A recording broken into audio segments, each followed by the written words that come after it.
में which is called as libraries. ठीक आहे. तर लाइब्रेरी म्हणजे एक्झॅक्टली काय पहिले ते बघू. यहाँ पे गूगल कोलैब का काम मैं मेरे इसमें स्टॉप कर रहा हूँ. इफ यू वांट आप लोग अभी भी गूगल कोलैब यूज कर सकते हैं. कुछ ऐसे लाइब्रेरीज है जो गूगल कोलैब पे चल जाएंगे, कुछ ऐसी लाइब्रेरीज है जो गूगल कोलैब पे नहीं चलेगी. तर लायब्ररी म्हणजे काय पहिले ते समजून करू, नंतर मग वाटलं आपण हे बघू काय असते लायब्ररी. लायब्ररी बद्दल काही ऐकलंय का आजपर्यंत? लायब्ररी हा वर्ड कुठे ऐकला होता? कॉलेजची लाइब्रेरी, बराबर है ना. वही एक होता है ना. अभी फिलहाल में ये कुछ सालों में लाइब्रेरी का मीनिंग अलग हो रहा है. अभी फिलहाल में ऐसा चल रहा है कि लाइब्रेरी का मीनिंग होता है आप अपने बुक्स लेके जाके वहां पे जाके बस बैठ के पढ़ रहे हो, that is called as library. याच्या काही वर्ष आधीपर्यंत लायब्ररीचं रिअल मिनिंग काय होतं? Collection of books. बरोबर. लायब्ररीचं मिनिंग असते होतं की तिथे काहीतरी भरपूर सारे बुक्स ठेवलेले आहेत अशी जागा म्हणजे लायब्ररी. बराबर है. उसी वर्ड से अपना ये लाइब्रेरी डिराइव्ड है. लाइब्रेरी का मीनिंग ही वही है कि इसमें बहुत सारे क्या बनाए हैं, बाय डिफॉल्ट फंक्शंस बना के रखे हुए हैं. अब हर एक लायब्ररी का एक पर्टिक्युलर काम आहे. जर फॉर एन एक्झाम्पल जर तुम्हाला ओएस सोबत जर काही प्ले करायचं असेल, ऑपरेटिंग सिस्टम सोबत जर काही प्ले करायचं असेल तर ओएस नावाची एक लायब्ररी आहे. जर तुम्हाला टाइम सोबत जर काही प्ले करायचं असेल तर टाइम नावाची एक लायब्ररी आहे. जर तुम्हाला डेट टाइम सोबत जर काही करायचं असेल तर डेट टाइम नावाची एक लायब्ररी आहे. लाइब्रेरी का रियल मीनिंग क्या है फिर? अभी कलेक्शन ऑफ मल्टीपल फंक्शंस बोल सकते हो, या ऐसा बोल सकते हो collection of multiple type of task. Pre defined code आहे जो काहीतरी एक पर्टिक्युलर टास्क परफॉर्म करणार, त्याला आपण काय म्हणतो? लायब्ररी म्हणतो. ठीक आहे. आता बेसिकली पायथन मध्ये 3 टॉपिक्स येणार. पहिला येणार लाइब्रेरी, दूसरा येणार पैकेज, तीसरा येणार मॉड्यूल. अब इसमें बहुत ज्यादा कंफ्यूजन होता है. ठीक है. एक जर फाइल असेल, सिंगल फाइल है, उसमें मल्टीपल फंक्शंस लिखे हुए हैं जो अलग अलग काम कर रहे हैं एक पर्टिकुलर इसके लिए, उसको बोला जाएगा लाइब्रेरी. ठीक है. अब ऐसे अगर मल्टीपल फाइल्स एक फोल्डर में डाल के रखी हुई है तो उसको बोला जाएगा पैकेज. ठीक है. इतकं समजलं का? लाइब्रेरी आणि पॅकेज या दोघांमधला डिफरन्स समजला. सिंगल पेज एक फाइल है उसको क्या बोलोगे? लाइब्रेरी. ऐसे फाइल्स का पूरा एक फोल्डर है तो उसको क्या बोलोगे? पैकेज. ठीक आहे. इथपर्यंत क्लिअर आहे. आता जसं तुम्ही स्वतः इथे काही फाइल्स बनवल्या, जसं जर मी आता इथे जर दाखवण्याचा प्रयत्न केला तर P2, P3, P1 या टोटल 3 फाइल्स आहेत. ठीक है. अब अगर मैं अभी ऑलरेडी कौन से फाइल में हूं? P3 में हूं. P3 में से अगर मेरे को P2 को एक्सेस करना है तो देखने के लिए ऐसा लग रहा है कि एक फाइल है और इसी को बोला जाता मॉड्यूल. P3 ही काय झाली? एक फाइल झाली. पण P3 नावाच्या फाईलसाठी P2 काय? फाइल नाही आहे, हे काय? मॉड्यूल आहे. मग समजा क्या? जर आपण स्वतः लिहिलेल्या जर फाइल्स असतील तर त्याला काय म्हणणार? मॉड्यूल म्हणणार. ऑलरेडी लिहून असलेल्या फाइल्स जर असेल तर त्याला काय म्हणणार? लायब्ररीज म्हणणार. आणि जर त्या लायब्ररीजचं किंवा मॉड्यूल्सचं जर पूर्ण एक ग्रुप असेल आणि एका फोल्डर मध्ये पुटअप केलेलं आहे तर त्याला काय म्हटलं जाणार? पॅकेज म्हटलं जाणार. क्लिअर आहे का? हे 3 टर्म्स सगळ्यात जास्त कन्फ्युजन क्रिएट करतील क्योंकि तीनों का काम सेम आहे. याच्या अंदर जे काही लिहिल्या जाईल ना ते तुम्ही जर बघाल तर सगळ्या गोष्टीकडे सेमच राहणार आहे. ठीक आहे. तर आता सध्या आपण काही प्रीडिफाइंड लाइब्रेरीज बघतोय. ठीक है. आज का टॉपिक क्या है? लाइब्रेरीज. अब लाइब्रेरीज, कुछ लाइब्रेरीज ऐसी होंगी जो ऑलरेडी इंस्टॉल्ड है अपने इसमें. जैसे जब हम लोगों ने पाइथन अभी इंस्टॉल किया तब ऑलरेडी कुछ लाइब्रेरीज ऑलरेडी इंस्टॉल्ड है. जैसे अगर मैं यहाँ पे अभी लिखता हूँ इम्पोर्ट ओएस. ठीक है. तो ओएस नावाची लायब्ररी माझ्याकडे ऑलरेडी आहे. ठीक आहे. काही एरर दिला का यांनी इथे? नाही. आणि जेव्हा मी रन केलं तेव्हा रन पण झाला का प्रॉपरली? ठीक है. Without any error. मतलब ओएस नाम की लायब्ररी है. इम्पोर्ट नावाचा कीवर्ड कशासाठी वापरला आपण? ती लायब्ररी आपल्या फाईलमध्ये आणायसाठी. जसं सी लँग्वेज मध्ये आपण इन्क्लूड वापरायचो. इन्क्लूड मध्ये काय होत होतं? stdio.h, उधर की फाइल इधर आती थी.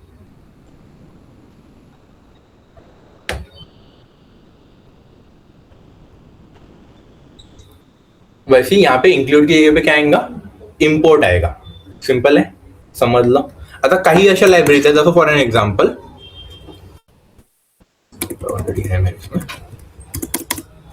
PyWhatKit. ठीक. अभी फिलहाल में मैं इसका यूज केस नहीं समझा रहा, लेकिन देखो जैसे मैंने लिखा उसके नीचे रेड लाइन आ गया क्या? इसका मीनिंग क्या हो गया, ये लाइब्रेरी मेरे इसमें नहीं है, ठीक है। तो अब इसको मेरे को इंस्टॉल करना पड़ेगा।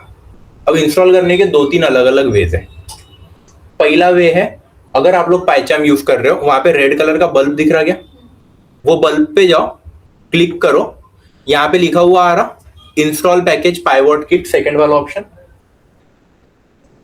उसको यूज करो, वहां पे क्लिक करो, ऑटोमेटिकली इंस्टॉल हो जाएगा, ठीक है। लेकिन ये हो गया शॉर्टकट, ये हमेशा काम में नहीं आएगा। जैसे फॉर एन एग्जांपल, एक आपके पास में लायब्ररी आती आहे CV2, ठीक आहे, लास्ट मध्ये येणार ही कुठेतरी। याला जर आपण आता इन्स्टॉल करण्याचा जर प्रयत्न केला तर आता इथे 2 गोष्टी लिहिलेल्या दिसत आहे, एक आहे इन्स्टॉल पैकेज CV2 और एक है इंस्टॉल पैकेज OpenCV-Python, बराबर है। अब ऐसे टाइमिंग में कौन से इसको क्लिक करना, ये थोड़ा सा डिफिकल्ट जा रहा है, क्योंकि आपको नहीं पता की कौन सा है। आता बेसिकली आपण लिहिताना त्याला CV2 लिहितो, पण जेव्हा इंस्टॉल करतो तेव्हा OpenCV-Python लिहावं लागतं। अब ये चीज आपको थोड़ी पता रहने वाली है, क्योंकि पाइथन में ऐसे कितने लाइब्रेरीज हैं, नियरली ऐसा बोला जाता है कि 10,000 प्लस लाइब्रेरीज है। ना माझ्यासाठी शिकवणं पॉसिबल है, ना तुमच्यासाठी शिकणं पॉसिबल है क्या पॉसिबल नहीं है। तो इसीलिए अपन क्या करेंगे, एक वेबसाइट है आपके पास में, वेबसाइट का नाम है pypy.org। वेबसाइट का नाम क्या है, pypy.org। अब this is an open source file, ठीक है। यहां पे जाओगे आप, जैसे अभी मेरे को क्या चाहिए था, CV2 चाहिए था, मैंने CV2 लिखा, एंटर किया। देखो अब CV के कितने तो भी यहाँ पे वर्जन आएंगे। अब आपको कौन सा चाहिए वो आपके ऊपर में, वो आप लोग यहाँ से ढूंढ के निकालोगे कि कौन सा चाहिए था आपको। CV2 चाहिए, CV3 चाहिए, ठीक है। जैसे CV3 अगर मुझे चाहिए तो मैं CV3 के ऊपर में क्लिक करूंगा, ठीक है। अगर मुझे CV2 ही चाहिए तो मैं क्या करूंगा, फिर यहाँ पे CV2 सर्च करूंगा फिर से। अगर मान के चलो मेरे को पाइवॉट किट चाहिए, जैसे फॉर एन एग्जाम्पल, मुझे नहीं पता पाइवॉट किट का क्या है, यहाँ पे पाइवॉट किट आ गया, इस पे क्लिक करोगे तो अब सारी चीजें यहाँ पे, इंस्टॉलेशन के लिए कौन सा कमांड देना है वो भी यहाँ पे आ गया, कौन सा कमांड देना है, पिप इंस्टॉल पाइवॉट किट। अब ये कैसे लिखना है, कहाँ पे लिखना है वो अपन देखेंगे, ठीक है। नीचे अगर जाओगे ना, इसी फाइल में इधर देखो, आप लोगों को सारा डिटेल्स मिलेगा कि इंस्टॉलेशन एंड सपोर्ट पाइथन के अंदर में कैसे इंस्टॉल करोगे, विंडोज के अंदर कैसे करोगे, अगर नहीं हो रहा है तो गिटहब से कैसे इसको, गिट रेपो को, बेसिकली अभी तक हम लोगों ने गिट के बारे में शायद ही आप लोगों ने भी पढ़ा होगा, गिट में पुल एंड पुश होता है, तो यहाँ पे कैसे क्लोन करना है, पुल कैसे करना है, उसका एक लिंक रहेगा। अगर कोई नया वर्जन आता है तो उसमें क्या नए चेंजेस आए हैं वो यहाँ पे दिखेंगे, किसने बनाया हुआ है, तो ये 3 उसके मेंटेनर्स हैं। अब इससे एक चीज और क्लियर हो गई क्या, कि अगर मेरे को चाहिए तो मैं मेरा भी कोड एज एन लाइब्ररी करके पुश कर सकता हूँ, कारण ते पायथनने नाही बनवले, तर 3 जणांनी मिळून बनवलेलं आहे। अब नीचे अगर देखोगे ना, पूरे सॅम्पल कोड भी मिल जाएंगे की त्या लायब्ररीमध्ये काय काय होऊ शकते आणि त्याला काय कोड लिहावं लागेल हे सुद्धा तुम्हाला इथे मिळून जातात। इन शॉर्ट, आगे जाके अगर कभी आपको ऐसा लगा कि नहीं यार एखादी लाइब्रेरी अपने को पता चल गई कि ये एक नई लाइब्रेरी है, इससे ये चीज हो सकती है, उसके बारे में अगर आपको कहीं पे पढ़ना होगा तो कहाँ पे पढ़ोगे, इधर उधर ना पढ़ते हुए pypy.org एक नाम याद रखना हमेशा के लिए, ठीक है। नाव काय राहतील, pypy.org, ठीक है। बाकी की चीजें आगे देखेंगे हम लोग। इंस्टॉलेशन के लिए यहाँ पे क्या लिखा हुआ है, पिप इंस्टॉल पाइवॉट किट। आपण पण आता पाइवॉट किटच घेतलाय ना, नाही चल पाइवॉट किट लेते अपन, ठीक है। पहला ऑप्शन क्या होता, रेड बल्ब, सेकंड ऑप्शन क्या है, पिप इंस्टॉल पाइवॉट किट। अब कहां पे लिखोगे, ये टर्मिनल में, ठीक है। अभी जो आप लोग यहाँ पे रन करते हो ना, तो ये कंसोल हो गया। अगर आप यहाँ पे देखोगे तो ये आपके इसका कंसोल है, यहां पे आपको टर्मिनल दिखेगा, ठीक है। टर्मिनल पे जाओगे और फिर लिखोगे वो कमांड। लेकिन अगर यहां पे अब मैंने क्या लिख दिया, पिप इंस्टॉल पाइवॉट किट अगर लिख दिया, ठीक है, तो ये सिर्फ इसी पर्टिकुलर फोल्डर के लिए होगा। मतलब अभी मेरा ये कौन सा फोल्डर चल रहा है, मैंने यहाँ पे स्ट्रीमलीट UI एग्जाम्पल नाम का एक फोल्डर बनाया हुआ है, तो सिर्फ इसी फोल्डर में ये इंस्टॉल होगा, बाकी इधर नहीं होगा। आता जेव्हा कधी मी शिकवणार ना, तेव्हा मी पिप इंस्टॉल पाइवॉट किटच लिहेल, कारण की मला तुमच्यासारख्या पुन्हा दुसरी ज्या बॅचिंग त्या त्यांना पण दाखवायचं आहे की एरर येते म्हणून। बराबर है, इसलिए मैं एक फोल्डर में सिर्फ इसको इंस्टॉल कर रहा हूं। अब जब बात आप लोगों की आती है, आप लोगों को हर बार उसको इंस्टॉल करना पूरा आएगा क्या? पॉसिबल ही नहीं है। इसीलिए आप लोग क्या करोगे, सामने इसके पहले लिखोगे Python -m and then pip install, जो भी आपका कमांड होगा वो।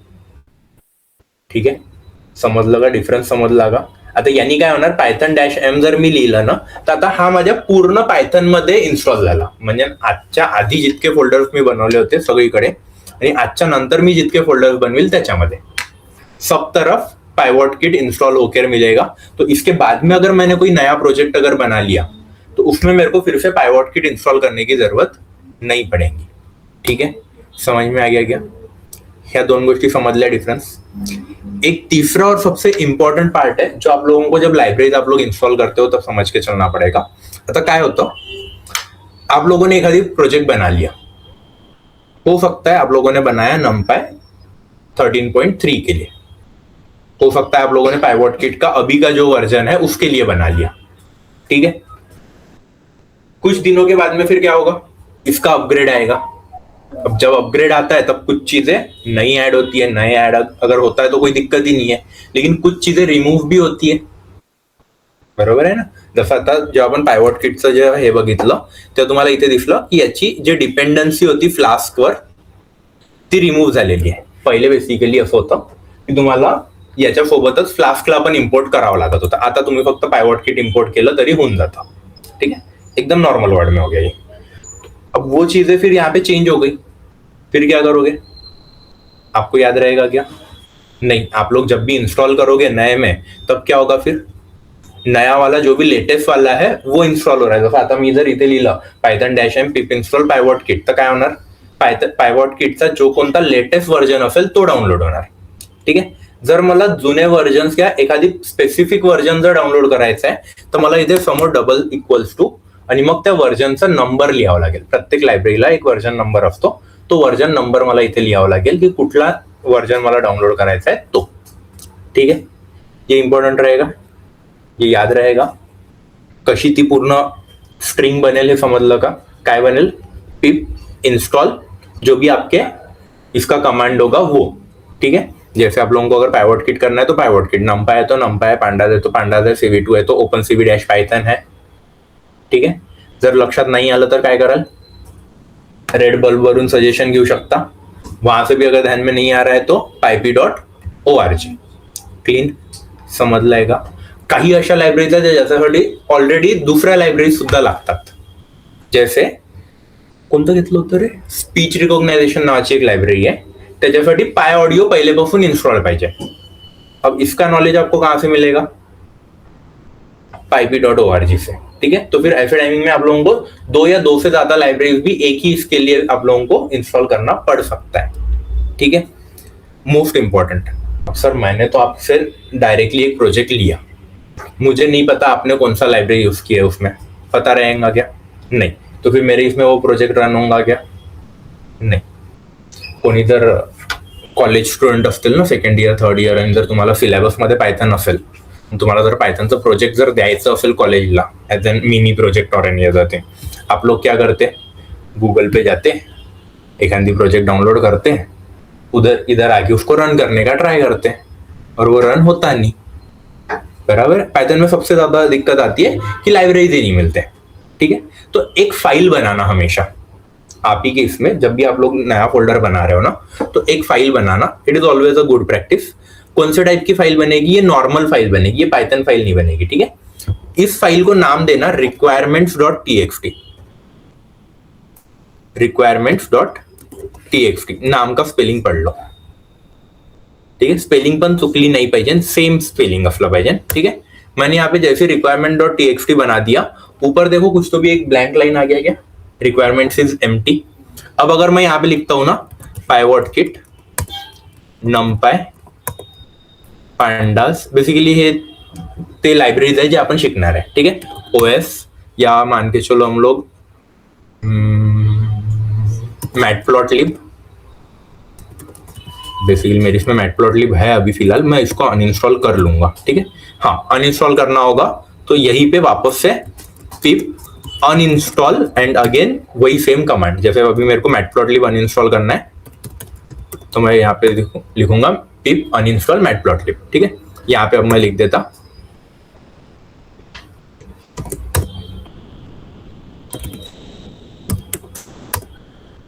अगेन हमारे पास में हमको यूज में आएंगी और कौन सी लाइब्रेरी हम लोग सीखने वाले हैं?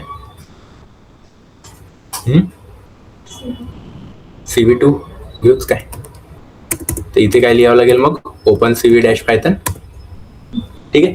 अब जैसे मैंने यहाँ पे इतने सारे लाइब्रेरीज लिख दिए ना, अब देखो जैसे मैं इधर कहीं पे जा रहा हूँ, यहाँ पे मेरे को एक ऑप्शन मिलता इंस्टॉल रिक्वायरमेंट्स।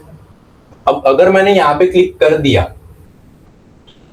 सारे के सारे ऑटोमेटिकली इंस्टॉलेशन पे लग जाएंगे, मेरे को कोई भी कमांड लिखने की जरूरत नहीं है। और अब अगर मैंने यही फोल्डर अगर किसी और को दे दिया तो फिर वहां पे भी क्या होगा, उसकी इसमें भी उसको ऐसा एक बटन मिलेगा, जैसे उसने क्लिक किया सबके सब ऑटोमेटिकली एक ही साथ में इंस्टॉलेशन पे लग जाएंगे। तो अगर आपने बनाया हुआ कोड या आपने बनाया हुआ प्रोजेक्ट किसी और को भी अगर शेयर करना है तो उसके लिए हेल्पफुल हो, इसीलिए आप लोग हमेशा एक requirement.txt फाइल बनाओगे, समझा गया? या इवन आपको ही अगर कुछ समय के बाद में उसका बैकअप लेके फिर से अगर इंस्टॉल करना है तो फिर क्या करोगे, भूल जाओगे ना बाबा। तो रिक्वायरमेंट्स में आप लोग अपना वर्जन के साथ में लिख सकते हो। जैसे फॉर एग्जांपल मुझे पाइवट किट का यहाँ पे चाहिए 3.1.0 वर्जन, नमपाई का मुझे चाहिए 2.1.1 वर्जन, ठीक है। ये मैं अभी रैंडमली लिख रहा हूँ, सर्च करके नहीं लिख रहा, ठीक है। बस हे सांगायसाठी की ऐसा मैं यहाँ पे सर्च करके रख सकता हूँ, ठीक है। समझ में आ गया कि यहाँ तक पक्का? फिलहाल में मैं रिक्वायरमेंट्स मिटा रहा हूँ क्योंकि मेरे को रिक्वायरमेंट्स की फिलहाल नीड नहीं लग रही है, मेरे को आप लोगों को एक एक इंस्टॉल करके दिखाना है, ठीक है। अब यहाँ पे मेरे को क्या करना है, पाइवट किट को इंस्टॉल करना है, तो क्या लिखूंगा फिर मैं, पिप इंस्टॉल पाइवट किट। आप लोग क्या लिखोगे, python-m pip install pivot kit, ठीक है। वो डिफरेंस समझ में आ गया है ना सभी को? जैसे अभी मैंने यहाँ पे ये कर दिया, एक चीज याद रखना, आपका नेट कनेक्टेड होना चाहिए, विदाउट नेट कनेक्शन कुछ भी नहीं कर पाओगे आप लोग, कारण की या लायब्ररीज मी नाही लिहिलेले आहेत, त्या नेटवरून डाउनलोड होत आहे, तर त्याच्यासाठी तुम्हाला नेटवर्क लागेलच, ठीक है। जैसे आ गया ऑल ओके डन हो गया, उसके बाद में भी देखो अभी तक वो रेड बल्ब गया नहीं है, अब जाएगा थोड़ी देर में वो।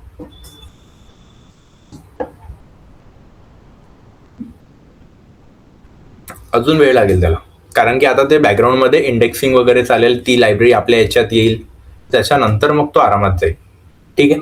समझा गया? गया अभी अपन ने कुछ किया क्या? नहीं, अपन ने सिर्फ वो एक लाइब्रेरी इंस्टॉल की, तो अभी तक वो लाइब्रेरी नहीं थी, अब वो लाइब्रेरी आ गई। अब वो लाइब्रेरी कहाँ पे आई है, अगर मैंने python-m लिखा होता तो सभी तरफ, और अगर मैंने सिर्फ अभी क्या लिखा, पिप इंस्टॉल लिखा है, तो ये वर्चुअल एनवायरनमेंट में आती है।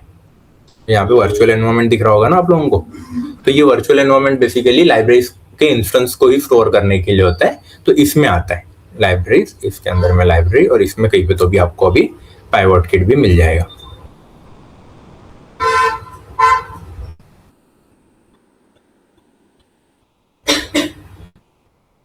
देखो दिख रहा क्या, कौन-सा वर्जन झाला है डाउनलोड, 5.4, ठीक है। ये कहाँ पे आया, तो वर्चुअल एनवायरनमेंट्स में आता है, ठीक है। समझ में आ गया यहाँ तक फॉर श्योर? अभी एक एक करके अपन लाइब्रेरीज क्या होता है ये समझ में आ गया, लाइब्रेरीज को इंस्टॉल कैसे करना है ये समझ में आ गया, इंस्टॉलेशन के दोनों तीनों टाइप समझ में आ गए। एक होता है आपका directly by using the red bulb suggestion, PyCharm के अंदर में सिर्फ, बाकी इसमें आप लोगों को खुद से कमांड लिखना पड़ेगा। कमांड लिखने के दो टाइप्स है, एक है फॉर करंट फोल्डर, एक है for overall environment. Overall environment के लिए python-m लिखना पड़ेगा, सिर्फ करंट फोल्डर के लिए डायरेक्टली पिप इंस्टॉल लिख दोगे तो भी हो जाएगा। उसके बाद में फिर हम लोगों ने देखा रिक्वायरमेंट फाइल्स का काम। रिक्वायरमेंट फाइल का काम क्या है, स्टोर करके रखेगा और डायरेक्टली आपको एक ऑप्शन मिलेगा इंस्टॉल ऑल रिक्वायरमेंट्स, तो आप लोग सभी को एक साथ इंस्टॉल कर सकते हैं। डन, समझ में आ गया यहाँ तक? अब पहला हम लोग एक ये देखेंगे which is called as OS। OS नावाची काय लाइब्रेरी आहे। आता OS म्हणजे काय, ऑपरेटिंग सिस्टम, ठीक है। अब ऑपरेटिंग सिस्टम से रिलेटेड आपको अगर कुछ भी काम करना है, लाइक मान के चलो आपको एक नया फोल्डर बनाना है, ऑलरेडी एक फोल्डर बना हुआ है उसको डिलीट करना है, या आपको पूरे फाइल्स की लिस्ट चाहिए, तो ऐसे अगर ऑपरेशन्स है जो आप लोग Clab नावाचा एक सब्जेक्ट होता, त्याच्यामध्ये आपण लिनक्सचे कमांड शिकलो आहेत, त्या अगर नॉर्मली अगर आप लोगों को पता होगा, एक कमांड प्रॉम्प्ट होता है अपने पास में। इस कमांड प्रॉम्प्ट पे कुछ कमांड्स लिखने पड़ते हैं। जैसे मैंने अगर यहाँ पे अभी LF नाम का एक कमांड दिया, सॉरी CLF नाम का एक कमांड दिया, तो क्लियर हो जाता है, बराबर है। पूरे इसकी अगर मुझे पूरी लिस्ट चाहिए तो पूरी लिस्ट भी मिल सकती है। अगर मुझे उसका writing mode, reading mode change करना है तो वो भी हो सकता है। अगर मुझे नया फोल्डर बनाना है तो उसके लिए कोई कमांड होगी, बराबर है। जैसे एक कमांड है आपके पास में mkdir। mk का मीनिंग मेक, ठीक आहे। dir मतलब डायरेक्टरी, डायरेक्टरी म्हणजे फोल्डर, ठीक आहे। आता फोल्डरला आपण आतापर्यंत 2-3 वेगवेगळे नावं बघितले, डायरेक्टरी, फोल्डर, पैकेज, ठीक है। यहाँ पे मैंने मेरे नाम का एक फोल्डर बनाया, ठीक है। कहाँ पे बनेगा अब ये? जहाँ पे मेरी फाइल है वहां पे, कहाँ पे मेरी P3 फाइल यहाँ पे दिख रही, तो यहीं पे कहीं पे तो भी अभी सुशील नाम का फोल्डर बनने को ना। देखो इसको रन किया, बन गया क्या? दिख रहा है। अब ये जो ऑलरेडी फोल्डर बना हुआ है, इसको अगर डिलीट करना है तो यहाँ पे मेरे पास में दूसरा एक ये आएगा rmdir। rm का मीनिंग रिमूव, dir का मीनिंग डायरेक्टरी। इसको अगर मैंने अभी रन किया, गायब हो गया क्या? समझा? पक्का? तसंच आता, ठीक है। चलो एक और लाइब्रेरी अपन देखते हैं अभी, टाइम। एकदम छोटे छोटे फंक्शंस बता रहा हूं मैं, पूरी लाइब्रेरी एकदम डिटेल में नहीं ले रहा, ठीक है। टाइम नावाचा एक लाइब्रेरी आहे ज्याचा सगळ्यात इंपॉर्टंट फंक्शन है स्लीप। अब स्लीप का मीनिंग क्या होगा? वो करेगा उतने इसको होल्ड। जैसे अगर मान के चलो मैंने यहाँ पे प्रिंट किया हेलो, उसके बाद में मैंने प्रिंट किया बाय, इन दोनों को एक साथ एग्जीक्यूट होगा अभी ये, देख लो, बराबर है। लेकिन मुझे क्या करना है, पहले हेलो प्रिंट करना है, उसके बाद में 5 सेकंड का होल्ड करना है और बाद में फिर बाय प्रिंट करना है। तो फिर मैं यहाँ पे क्या करूंगा, टाइम डॉट स्लीप, जितने सेकंड का होल्ड करना है वो यहाँ पे करूंगा, बराबर है। अब देखो 5 सेकंड के लिए होल्ड पे गया, उसके बाद में फिर क्या करेगा, अब ये बाय प्रिंट करूंगा, समजलं का? हे कशामुळे झालं मग आता, टाइम नावाच्या एका लायब्ररीमध्ये त्याच्यामध्ये कोणतं नावाचं फंक्शन आहे, स्लीप नावाचा फंक्शन आहे, समझा? पक्का? और एक लाइब्रेरी देखते हैं अभी, एक तो फंक्शन है। डेट टाइम, ठीक है। मी त्याच लाइब्रेरी सांगतोय जो ऑलरेडी तुमच्या ह्याच्यात आहे, ठीक है। कौन सी है अभी? Date time. अब डेट टाइम क्या बोलता है, अगर तुमको करंट टाइम चाहिए तो ये करंट टाइम प्रिंट करके देंगे आप, डेट टाइम डॉट नाउ। ये याद रखना, ये रट्टा हो जाएगा कुछ दिनों में क्योंकि हम लोगों को ये हमेशा ही यूज करना पड़ता है, ठीक है। अगर करंट टाइम चाहिए तो क्या करोगे, डेट टाइम डॉट नाउ। तो देखो अब इसमें पूरा कंप्लीट डेट और टाइम दोनों दिया है, ठीक है। इसमें का अगर मुझे सिर्फ आवर चाहिए होता तो मैं यहाँ पे लिखा होता डॉट आवर, तो सिर्फ आवर मिला होता, मिला। अगर सिर्फ मिनट चाहिए तो सिर्फ मिनट लिखता था मैं यहाँ पे, सॉरी।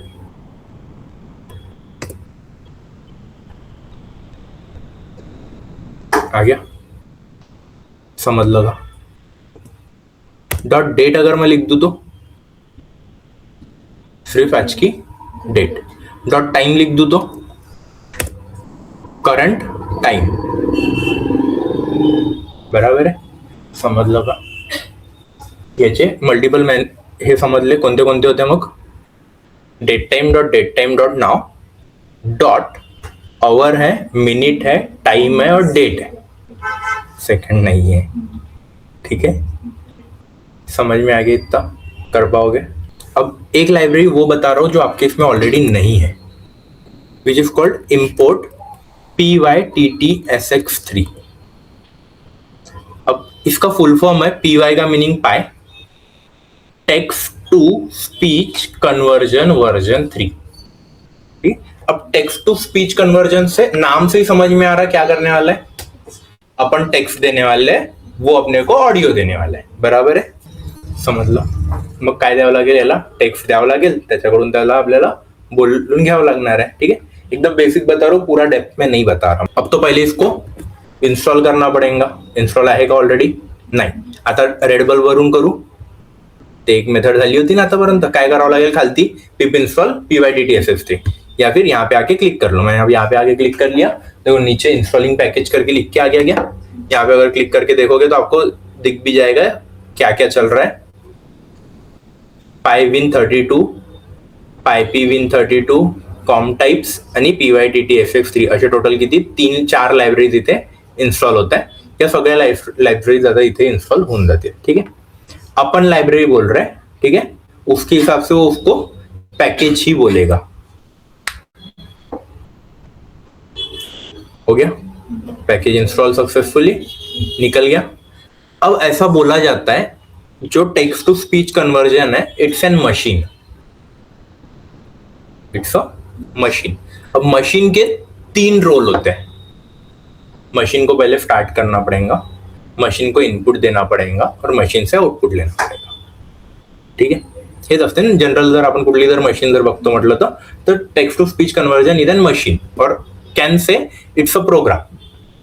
अब इसको पहले स्टार्ट करने के लिए मेरे को क्या करना है, एक वेरिएबल लेना है। लेटर से मैं ए नाम का एक वेरिएबल ले लिया यहाँ पे, उसमें मैं क्या करता हूँ pyttxf3 डॉट इनिट। आता इनिट म्हटल्याबरोबर काहीतरी आठवलं का? काय आठवलं? कंस्ट्रक्टर्स, मतलब उसके लिए जो भी कंस्ट्रक्टर मतलब क्या होता है, ऐसे फंक्शंस जो बाय डिफॉल्ट कॉल होते हैं, बरोबर आहे। बाय डिफॉल्ट कोणते फंक्शन्स आपण कॉल करतो, जे त्याच्यासाठी लागणाऱ्या गोष्टी आहेत त्या, तर त्याच्यासाठी लागणारे सगळे फंक्शन्स ऑटोमॅटिकली आता कॉल होऊन जातील। आता आपल्याला काहीच करायची गरज नाही। आता आपल्याला काय करायचं आहे, फक्त आता याचा ऑब्जेक्ट बनवला ना आपण एक इन शॉर्ट, बरोबर आहे। ऑब्जेक्ट कशात बनला आता, ए नावाच्या व्हेरिएबल मध्ये। तर आता जर pyttfs3 चे कुठलेही जर फंक्शन्स मला जर कॉल करायचे असेल तर मी डायरेक्टली कॉल करू शकतो का? नाही, कोणा थ्रू कॉल करावं लागेल, ए थ्रू। म्हणून मग आता पहिला फंक्शन है ए डॉट से। ठीक है, ए डॉट से नाम के फंक्शन से अब मुझे जो भी बोलना है, हेलो आई एम जैक, ठीक है। अब ये हो गया इसके लिए इनपुट। अब आउटपुट भी लेना है, क्या करोगे फिर, A dot run and wait. क्या कराल, A dot run and wait. अब अगर मैं इतने कोड को अगर रन करता हूं,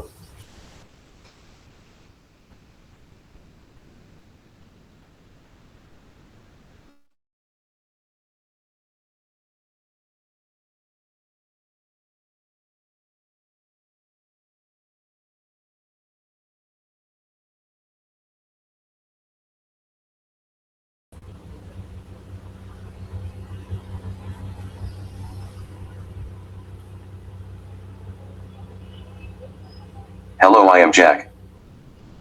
क्लियर आउट, समझ लगा। बेसिकली अपने को क्या करना है, सिर्फ 3 स्टेप की प्रोसीजर है। पहला इनिट, दूसरा से, तीसरा है रन एंड वेट। इनिट क्या करेगा, उसको लगने वाली सारी चीजें, मतलब अब उसको लगने वाली सारी चीजें मतलब कौन सी, इनिशियली उसको माइक्रोफोन का एक्सेस लगेगा, बराबर है। उसको ये चेक करना पड़ेगा कि आपका जो स्पीकर है उसका एक्सेस लगेगा, स्पीकर खाली है या नहीं है ये भी देखना पड़ेगा। ठीक है, तो वो सारी चीजें अब आपको करने की जरूरत नहीं है, वो इनिट कर लेगा। उसके बाद में आपको क्या करना है, उसको इनपुट देना है। तो ए डॉट से किया मैंने, उसको रन एंड वेट पे लगाना था, इसलिए रन एंड वेट, सिंपल है। अब यहाँ पे और एक फंक्शन आता है, अब आई एम नॉट श्योर अभी आता है या नहीं आता है। पहले बीच में एक रन एंड स्टॉप भी था। अब रन एंड स्टॉप क्या करता था, उसको रन करेगा और बंद कर देगा। तो उसके बाद में फिर से आपको वो ऑब्जेक्ट को फिर से एक नया इनिशियलाइजेशन करना पड़ेगा, फिर से बोलना पड़ेगा और फिर रन एंड वेट करना पड़ेगा। वो बार बार ना करना पड़े, इसीलिए रन एंड वेट, ताकि आप लोग अगर फिर से अगर देते हो फिर यहाँ पे आएगा रन एंड वेट। लेटर से मैं अब यहाँ पे इंपोर्ट करता टाइम डॉट स्लीप दे देता हूं मैं 2 सेकंड का, ताकि 2 सेकंड वेट तो करे उसके पहले। Hello, I am Jack. उसके बाद में फिर अब आएगा बाय बाय। अबे आना रे भाई,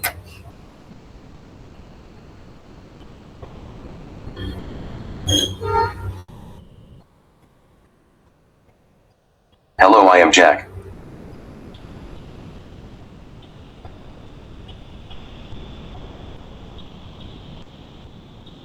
बोल रहा है लेकिन वो स्पीकर कहीं पे तो भी हो रहा है। बेसिकली माझ्या याच्यात आता 2-3 डिव्हाइसेस एकत्र कनेक्टेड आहेत ना, त्याच्यामुळे हा प्रॉब्लम देतोय। अदर ये प्रॉब्लम नहीं देगा। यहाँ पे 3-4 स्पीकर दिख रहे हैं, तो उसका वो प्रॉब्लम है, वो आप लोगों के इसमें नहीं आएगा। ठीक है, और अगर मान के चलो ऐसा प्रॉब्लम आता भी है, वैसे तो नहीं आएगा, लेकिन अगर आता है तो फिर से क्या करोगे, इनिट, बरोबर. पुन्हा याला इनिट कराल तर मग तो प्रॉब्लेम पण तुमचा सॉल्व्ह होऊन जाणार. का बरं, कारण की एकदा जर इनिट झाला तर तो काय करेल, पहले आपके जितने भी स्पीकर्स है उनको फ्री करेगा और फिर कनेक्शन एस्टेब्लिश करेगा. ठीक है, अभी हम लोगों ने रन एंड वेट किया तो उसका मीनिंग क्या होता है, वो स्पीकर को होल्ड करके रखता है, तो इसीलिए वो कभी कभी इश्यूज देते हैं. ठीक है, समजलं का इथपर्यंत आता.